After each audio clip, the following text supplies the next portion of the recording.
Hello, everyone. It's me, the Blue Princess, again, back for the second episode of the Mad Rabblings of a Blue Princess. And on today's episode, I'll be talking about a comic book, specifically The Flash and Green Lantern, the Brave and the Bold, which was written by Mark Waid and Tom Pereira. I think I'm saying that right. I'm probably saying it wrong, and I'm so sorry, Tom. And art drawn by Barry Kitson. Now, the reason why I read this comic is because I was recently on a Mark Waid kick after reading his Batman and Superman World's Finest run, which is still ongoing, and I just really wanted to read more of Mark Waid's work because I really like him as a writer. Like he's really good at taking characters and not only portraying them in really well written ways.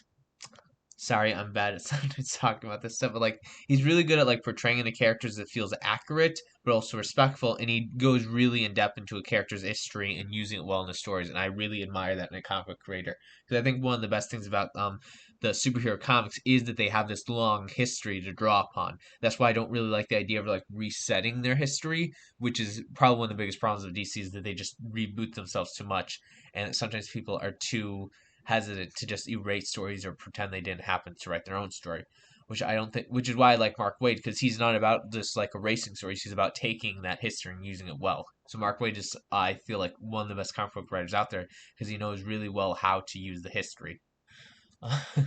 Anyway, so the reason why I want to talk about this comic specifically is because just as I was reading it, I sort of came to these lot of interesting conclusions specifically about Barry and Hal as characters and their relationship. So we'll start with the first issue and basically what I like about it. And what I really like about the first issue is that it does a really good job at setting off the contrast between Hal and Barry. Because here's the thing: is that Barry himself, he's basically he's kind of like Superman, where he's this paragon of justice. But you know how Superman and Clark, you know how they're these sort of these dorky nerds that you admire, even though that they're such huge dorks, they're just so adorable that you admire them and their good faithness. Well, he's kind of like that, but he's even a bigger nerd than Superman. Like he's far more straight laced. He's very much a man who wants to live the calm, settle down life. And he's very much someone who is very not necessarily strict, but a very sort of, as I said before, he's very straight laced, but he's also very passive, and he's not very one to rush into things. He despite being the fastest man alive, his personality wise is a very person. Sorry, I'm trying to tone down on the mumblings and repetition, but he is a man who wants the calm, slow down, settled life. Whereas Hal, who himself is also this trying to be a paragon of justice, sort of like Superman, but he's got a bit of an edge. He's basically kind of a mess person wise. Whereas where Clark and Barry, they're these very people who very much have their lives together. They're very sort of honest and stuff. Hal is very much he is a person who is both in turn racked by trauma because of the death of his father, but he's also someone who is terrified of commitment. And as a result of that, he's very much a reckless daredevil who is who is constantly trying to chase after something new when he ends up screwing up. And so that makes Barry even though he does try to be that paragon of justice, he's got a bit of an edge because of his very messy life and personality. And the comic book, I think the best way one the first issue sort of establishes this difference, this contrast between the characters, is a scene at a party in which Hal and Barry attend to, and we see Hal, he's chatting up with everybody, he's sitting on the girls, he's having a good time, being very social, very, very outgoing, whereas Barry is just sitting at the table, being sort of awkward, not hanging out with people, and thinking about how he'd much rather be with his wife than chatting up these girls like Hal. And I think that's really good stuff, really good way of sort of saying what the differences. And I also think the fact that Hal and because they're so different, it sort of makes the relationship a lot more, their friendship that much more admirable and fun to follow. And and I also mentioned again these how they're both at their core these people trying to be paragons of justice in the face of this very cruel and hard world, and that's what makes their friendship so good. But yeah, because despite the differences, they're at their core very similar.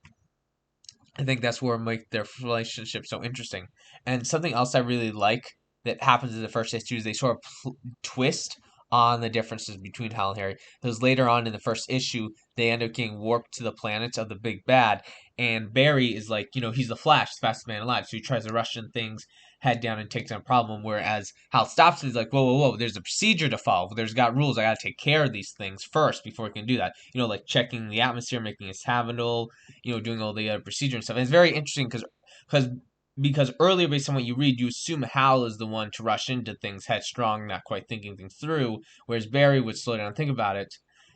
But it actually makes sense for Hal to be the one to stop and slow down because, like, well, one, he's not literally the fastest man alive, but also because Hal, even though he is often shown like disagreeing with the Guardians, he's someone who is very loyal to the ideals of the corps. So of course he would like try to follow procedure and the rules. And of course, like they're in outer space. This is Hal's element, not Barry's. So of course Hal would be the one in the slightly more confident state. Also, one thing I really love about this miniseries, and it's something that's established in the first issue, is this recurring joke of Barry always being late. The joke of he's the best guy alive, but he can never be on time. It's like I know that's one of those like cheesy sort of obvious jokes you can make in this, but I don't know. I like it. It's really charming.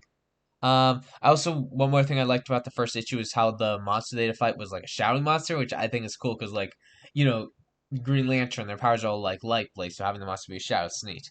It I do one complaint about the issue is that well I do kind of like the idea of the monsters being shadows that sort of feed off the evil energy of humanity. I do think that's an interesting idea. The villains themselves aren't very compelling or interesting, and I feel like they feel more like a Green Lantern villain than a Flash villain. But then again, maybe that does also kind of work to have the villain be more Green Lantern centric than Flash centric, because then we get to see like sort of the Flash help Hal, like the two sort of work together to overcome the front. I guess it would have probably been stronger for first issue to have the villain be someone that you see both as a Flash villain and a Hal Jordan villain. I mean Green Lantern villain. Sorry. But yeah, but the villain himself just isn't super interesting. But then again, I don't think having an instant villain is always the point, especially when the focus of this miniseries is the friendship between Hal and Jordan. And while you can definitely use the villains well to sort of like, sorry, let me start over. Um, so it makes sense the villains' focus to be less about themselves being interesting individually and more seeing how that they can like play, how they can help focus on Hal and Barry's relationship. So yeah, while the villain in the first issue is fairly weak, they do work with what the story is trying to go for. Last part about the final issue is I really like the epilogue where Hal and Barry both admit that they're not really sure why they're friends with each other despite being so different. And I think that's like really nice because one, I feel like um it's one thing where the authors are leaving the answer for the readers to assume, at least for this point in the first issue, but also because it's good because the miniseries eventually gives you the answer to it in the final issue, which I don't know, it's just one of those things that I think is really nice. All right, on to the second issue, which is probably my least favorite issue. Like it's not bad, but I don't think it's as good as the other issues. So the main premise of the issue is basically that like Kid Flash is finally told about like Hal Jordan's secret identity as the Green Lantern, and that he ends up teaming up with um Flash and Kid Flash when one of Green Lantern's villain Black Hand teams up with one of Barry's villains Mirror Master, and Kid Flash ends up losing his Speed Force powers because of Black Hand temporarily. So Hal connects Wally to the power of the Green Lantern ring so he can use some of the Lantern's abilities, and dubs him Kid Lantern as a bit of a joke with him sort of becoming Hal's sidekick for this issue. And this basically causes some drama between Hal and Barry because Barry is like it's very clear that Barry is jealous of this. Like he feels like that Hal is sort of like stepping on his toes and being a bit mean. And like I definitely you read the impression that like Hal isn't trying to be a joke, he's just trying to have some fun. And like he is trying like it's very clear that Hal is like trying to show off for the kid because like all people sort of they want kids to admire them, but I don't think Hal's really like doing this because like Barry later accuses him of Hal trying to take something away from Barry because like this is the issue where they really step the fact that like Hal has major commitment issues by sort of like because in the beginning of this issue established that Hal is no longer working as a test pilot and instead he's a insurance man. And this is really clever because what was going on in the actual comics is basically like writers trying to try new things with Hal's character. And so like what would happen is a lot of times Hal's like career and like where he lived would change. And like what Mark Dade's doing is like trying to recontextualize this as Hal being just sort of like Hal being a bit of a mess and having these major commitments issues and these like hangs up and uses this to really cement sort of the contrast between, as I mentioned earlier, to sort of set up the contrast between him and Barry.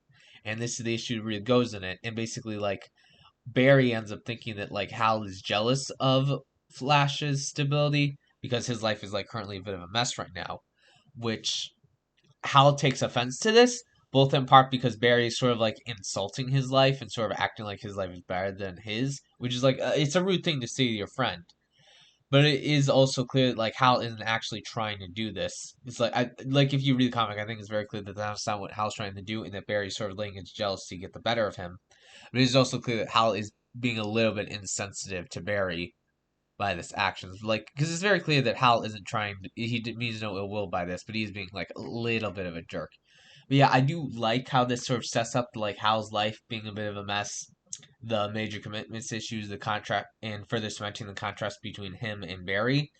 But other than that, I don't know. The issue just feels a little bit dull. I don't think the artwork is as good as it is in other issues, and it just I don't know. It doesn't feel quite the best. But I do kind of like how Wally is the one who ends up saving the day at the end and sort of pulling a fast one on the villains. It's like very clever, and I think it's really cute because this was written after like Barry had died and been replaced by Wally. And I know Mark Waid ended up doing like one of the most beloved Wally West Flash runs. So it's very much like Mark Waid himself playing into that and showing that like even as a younger kid, Wally had the makings to become a fantastic hero to surpass Barry. Which again, really good stuff. I'm sure like Wally fans will love this issue because of that. But that's it for issue 2. Next up, issue 3. All right, time for the third issue, which is probably my favorite issue. Now, this one is about Hal and Barry going on a camping trip with their Golden Age counterparts. Basically, Jay Garrick, the original Flash, and Alan Scott, the OG Green Lantern. And I really like this issue because it's the one where they really just go deep into like Hal's massive commitment issues and him really being a mess with his personal life. Because in this chapter, basically during the camping trip, they end up discovering that Hal is now a toy rail salesman, and like, and that he's currently dating his competitor. And like basically everyone around him sort of goes on to him about how he's kind of a mess. But we also kind of see like why Hal is has these sort of commitment issues because early in chapter we see Jay and Barry talking about their personal lives, their wives, and how it's sort of like the same old, same old. And we see Hal just snap, and he's so frustrated with it. He finds that boring and frustrating. And so we sort of get this idea that like Hal has these commitment issues because Hal is like basically he's afraid of being tied down. He's afraid of being stuck. He's afraid of being like cut in a rut. And I think this is definitely part due to like Hal's sort of like free spirited, headstrong, daredevil nature. Again, like he loves flying and flying itself is like the ultimate expression of freedom. So that makes sense. But I also think it's because like Hal this is probably just me looking into stuff with like the later context of Hal's character outside this comics, especially Jeff Johns' run, which really goes into like Hal's sort of like inner his personal struggles and stuff. But basically like the death of Hal's father is something that like very much you can still sort of see affecting him, even in stories that like probably weren't as influenced by this part of Hal's origin as like other stuff like Jeff Johns' run. But like Hal was very much like the death of his father is very much the defining point of Hal's life and sort of thing that has always influenced him. But another part of his influence him is how this sort of event changed his mom and it left her to be a lot more controlling of Hal and sort of being desperate and how that caused a huge rift between him and his mother. And I think one of the reasons why Hal's so afraid of being committed and settling down is that he's afraid of not just what'll happen to those around him if he dies the same way his father dies, but also I feel like a sort of fear that he could end up like his mom too if he ever lost the person he loved. Which again, this is probably just me more interpreting things rather than this is definitely I don't think this is exactly what Mark Waid was going for, but I definitely get hints of this idea through what's happening in this arc. And another thing that I really sort of like about this issue is like Alan Scott's sort of characterization because he's shown as this sort of like strict father like figure, but he's very much someone who's like very much wants to push people to be the best because we end up discovering that like while they're on this alien planet's camping trip, a lot of bad stuff happens, and it turns out that Alan purposely made them go to this planet to sort of like test Hal because he's been keeping an eye on his personal life and seeing a mess, and he's come to the conclusion that he thinks like Hal doesn't have what it takes to like rough or six in. He thinks that's the reason why his like life is keep changing, and of course this pisses off Hal because it's not like he's doing all this just to like avoid trouble. It's not like it's not easy for him to keep packing up and changing his life and having to search for new careers and all these like movements in his life. It's like very difficult. It's very scary and frustrating to like not to have anybody to really rely on as much as you want and having to keep moving and having to keep changing.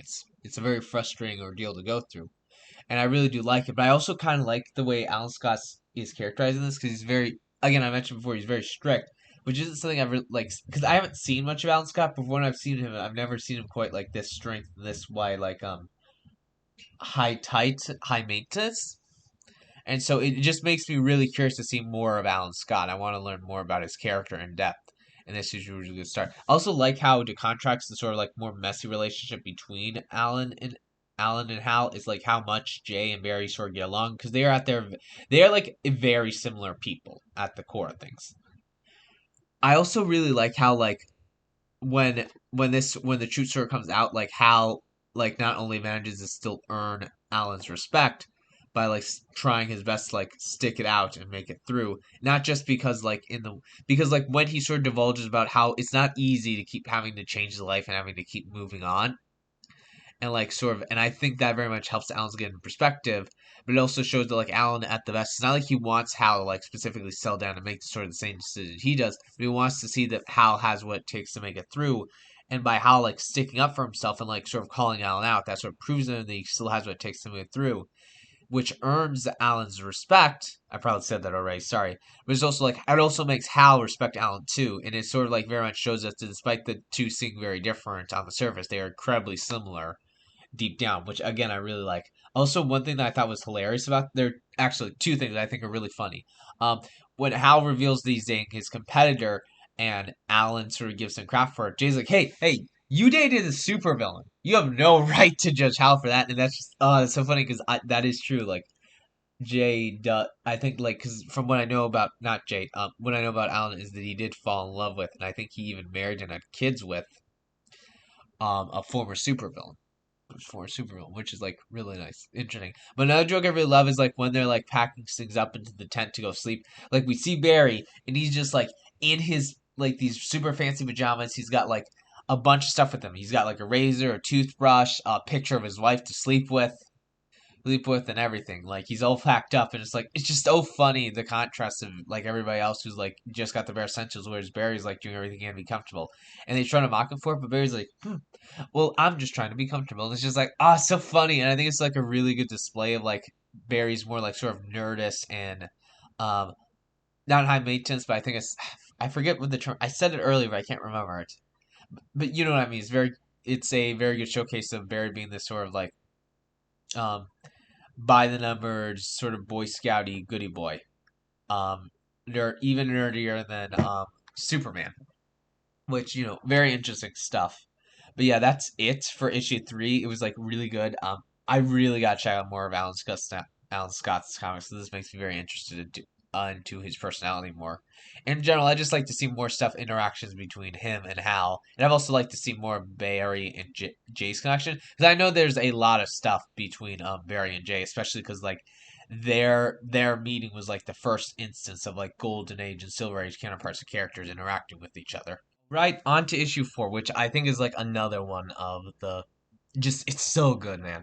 Okay, so this issue takes place during the time in which Hal and Oliver Queen were out like traveling the world, traveling through all of America on a road trip basically to like see the heart of the world and sort of like it was basically about Ollie trying to challenge like Hal's political beliefs and his sort of like current view on the world. And it was like a very popular comic at the time due to how like influential because it was like kind of really digging deep into like the politics and stuff, which wasn't which like not to say that comics weren't political back then, but like not quite as in depth as this comic was trying to do. And like this is very interesting because the comic sort of goes into how like there was a bit of a rift between Hal and Barry because Hal was going on these road trips with Oliver, and it sort of makes it clear because like Barry's wife Iris says, "Hey, you haven't been with Hal for a long time. Is there any reason why?" And Barry's like, "No, no, no." And then the comic transitions to Holly to Ollie. I don't know why I said Holly. Bleh. Going on another one of his like rants and making it clear that oh yeah, the reason why Barry hasn't been hanging out with Hal so much is because Hal's hanging out with Ollie, and like Barry and Ollie don't get along super well, both because of their political beliefs. Because like Ollie's very much he's a leftist. He's very anti-police. He's very very much he's a radical. And Barry, well, he isn't a police officer. He is a forensic scientist, so he does sort of work around the police, and he is a little bit more I don't know enough about Barry's character to really call him right leaning, but he's definitely not quite as leftist as Ollie is. But another way the comic I think shows sort of why Barry and Oliver sort of like contrast each other and sort of get underneath each other's skin so much is because like Barry is a very passive person, whereas Oliver is a very aggressive and active person. Like we see that very clearly at the beginning of the story with Ollie. Like he's always going on these large tangents about his beliefs and like his disagreements with like authority and the government and how the world is at it. And he's very aggressive.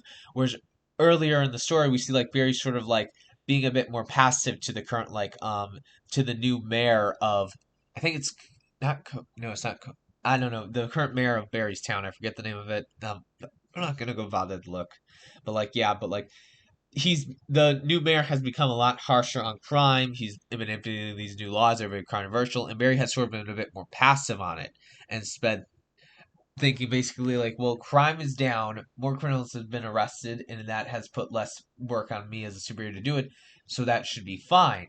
Fine. Like he even though he does have suspicions, he's not quite willing to like go into it because he has this much more passive personality.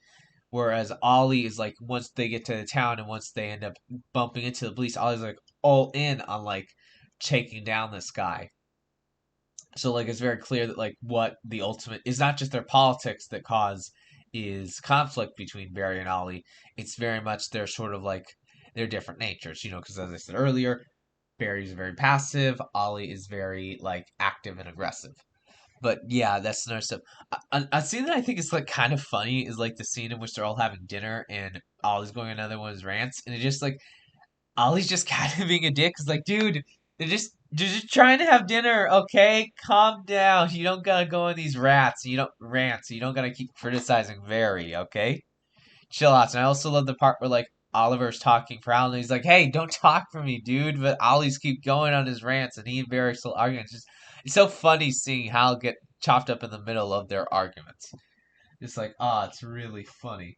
But yeah, I do like. Eventually, the three of them do look into the mayor and find out that he's doing like these super illegal shit. Like he's basically been like torturing super villains, using them for like fucked up experiments, and he's even creating his own brand of like anti-meta police force, like all sorts of legal stuff. So they all work together to take him down. And another part of the story I really like is like it's some of these early comics they sort of show you like a fast forward on the first page, like sort of get you hooked into it.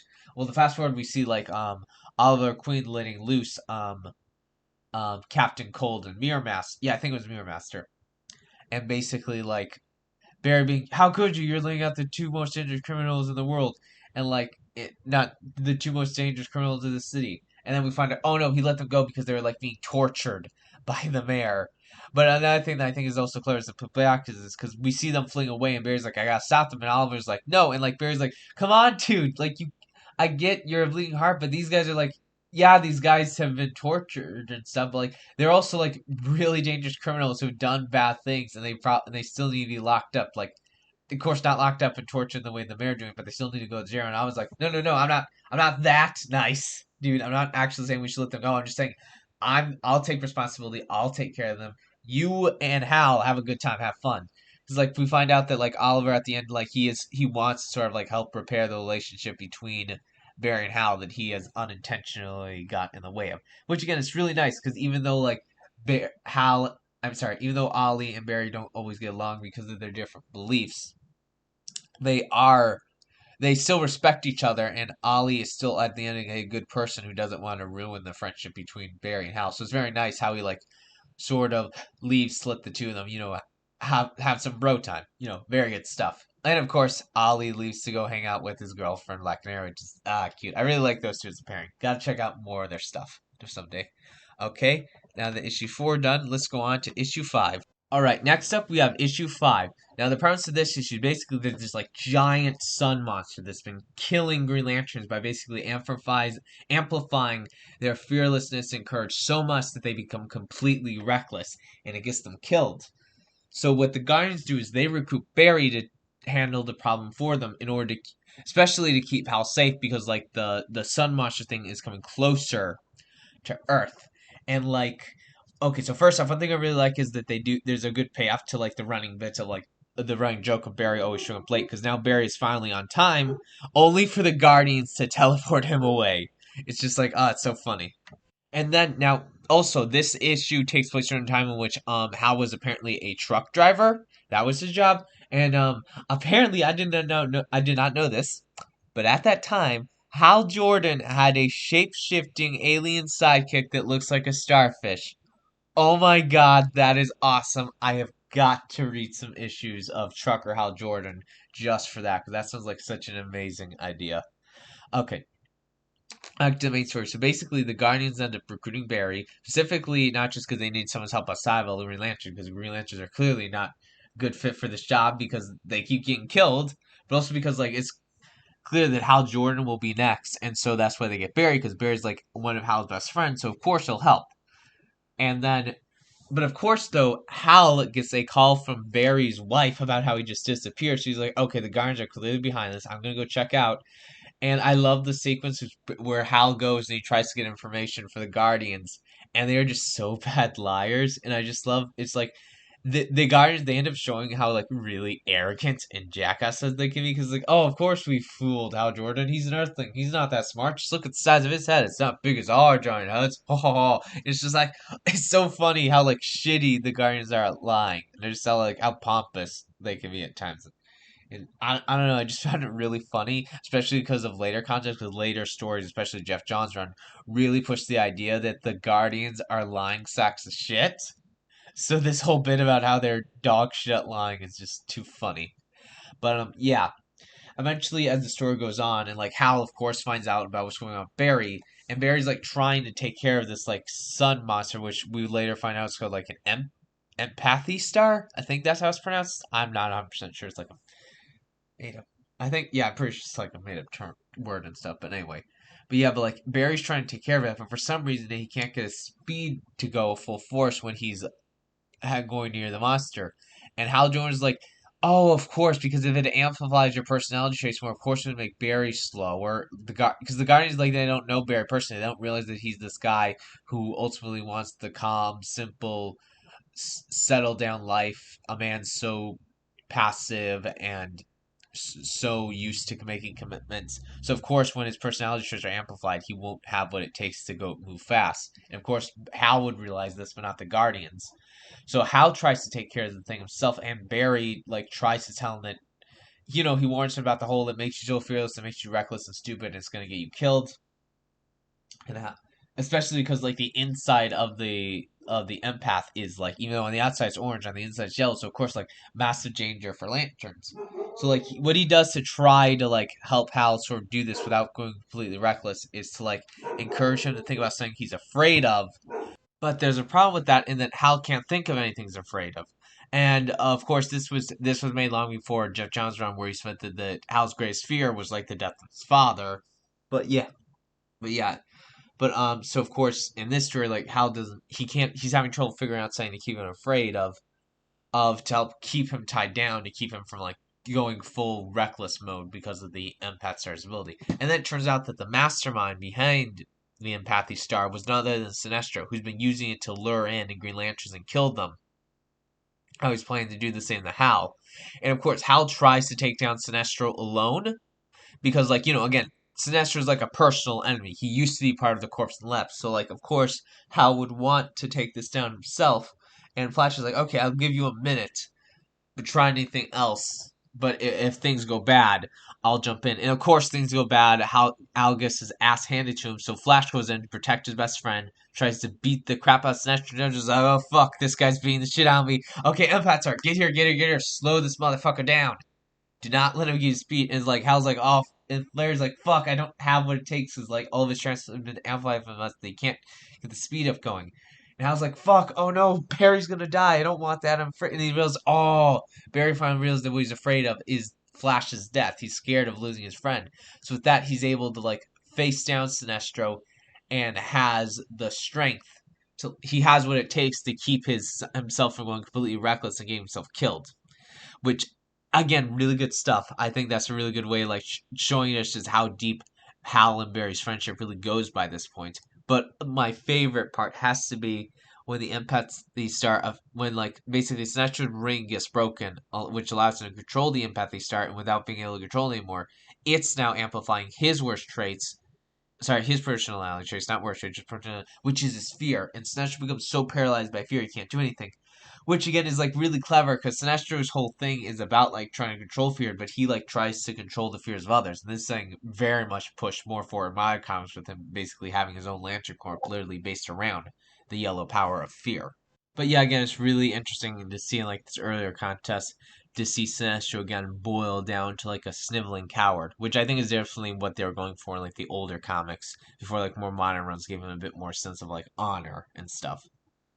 But yeah, but like I definitely feel like one could say that that internal sense of fear and cowardice is so present in Sinestro, even in modern runs in some state. Which again, very interesting stuff. Anyway, now that issue 5 is done, we have on to issue 6, which is the final one, and probably the darkest issue. So this one's gonna be the most fun to talk about. In the last issue, we see Hal trying to comfort Barry after the horrific murder of his wife Iris at the hands of the Reverse Flash. And this issue, I think, is definitely the darkest this miniseries ever gets, and it's definitely one of the most raw and emotional ones. Because not only does it have to deal with Hal trying to help his friend deal with his grief, but we also see the anger that this grief can cause a person. Now, the main premise of the issue, besides just like Hal trying to help Barry with his grief, is that basically it's a callback to. Okay, sorry, let me start over. Okay, so basically, Starfire was Hal's most recurring villains, who is also his lover, Carol, but like she doesn't really know it because it's sort of like basically the gem sort of forces her to assume the idea of Star Sapphire and alters her personality to a more villainous one. In this story, it goes into the Golden Age Star Sapphire, who was a Flash villain, and the story basically brings her back by having her try to take over Carol using the Star Sapphire in order to get her killed, so she can take the Star Sapphire back. Well, also that, and also getting Carol to do her work for her. Basically, she's been like she through her other because I believe she's in like a seventh dimension through from her other dimension, she's been amplifying Carol's aggression and anger using the stone while she's in her Star Sapphire form in order to cause her to wreak havoc so she can use her as a tool. And then she later kidnaps Barry to her dimension so she can use his aggression from, the grief of the loss of his wife to make Carol go even more rampage. And like again, it's really good stuff. And I think having Star Sapphire be the villain of this arc, not just the Silver Age Hal Jordan one, works really well because Carol is like basically like Hal's sort of main love interest. Though again, their relationship has never quite been like Barry and Iris one. It's not like that ideal easy married life because Hal and Carol are much more complicated and messy people. Because like Carol, she's got like a supervillain identity that she doesn't really can control about or know about, and Hal, as this miniseries over several times, is a mess who is terrified of committing. But yeah, and I do like the use of this because it sort of contrasts is Barry, who's trying to deal with the grief of his wife very well, but also again like bring back the golden age. Um, Star Sapphire is a really good call back to continuity and stuff. Again, tying everything together, which I really like. And I really like there's a reveal that it turns out that the original Star Sapphire is actually terrified of men, and that's the real reason why her people abandoned her, why they've been looking for a new queen, and why she hasn't been able to leave her dimension, and why she's relying on Carol to do other stuff.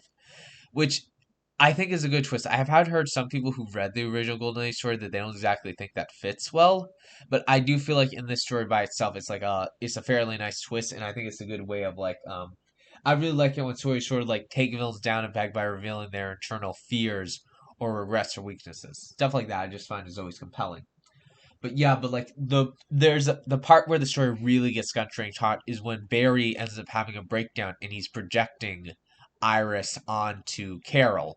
But more so like he's like desperate to save her because he's sort of like viewing her not necessarily that he literally thinks she's Iris, but more that because she is Hal's love interest, he's sort of like inflating his relationship onto them and sort of like projecting it, sort of like he's desperate to save Carol because he's trying to make up for the loss of Iris and sort of breaking down, affecting him.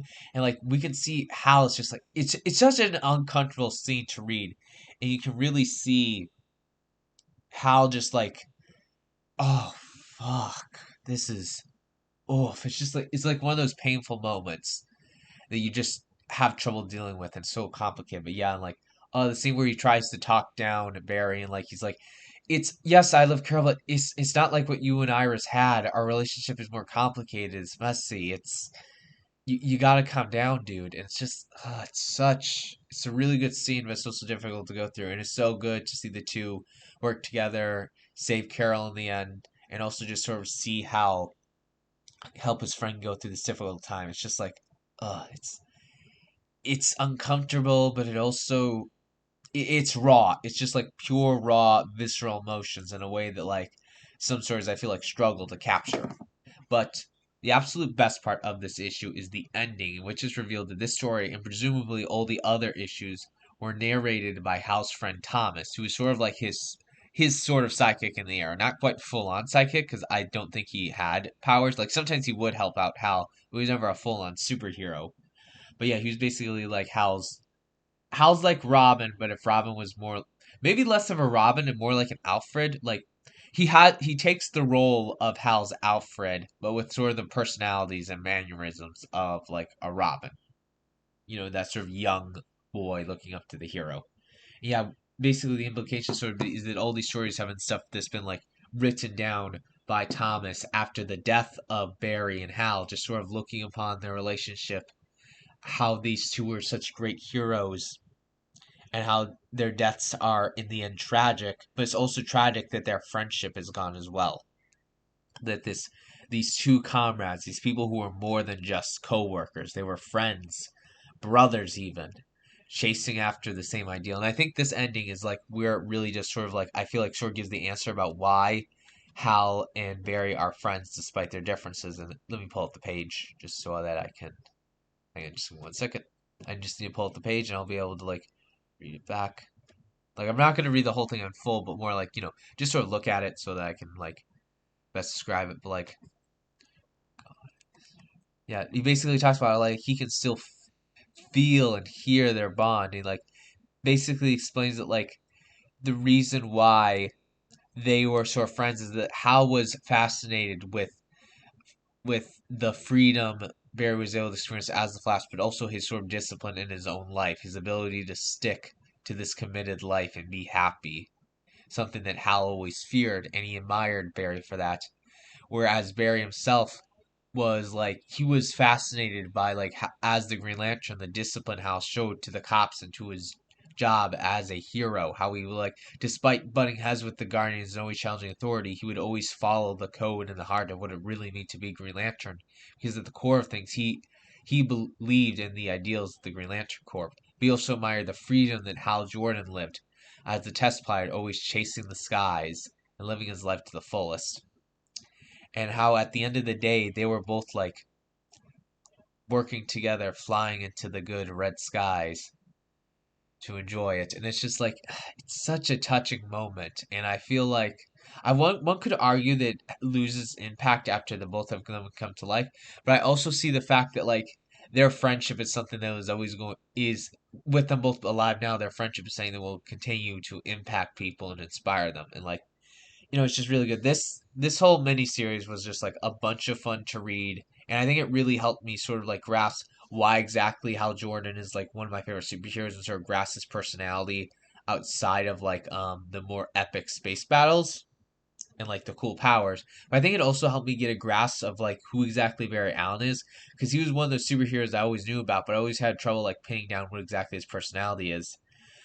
But you know, it sort of became clear reading that he's basically like a sort of like a nerdier, more straight laced version of Superman. But because he's so straight laced, then when bad stuff sort of happens, he's more willing to break, which I think is an interesting contrast to Hal, who is less prone to anger, possibly because he's a much more flexible and more like less rigid person.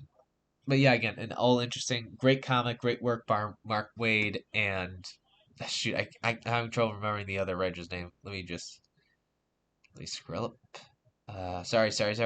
Mark Wade, Tom Pierre. Yeah, that's how I'm gonna pronounce. Yeah, great work by both of them, and also great work by Gary Kitson.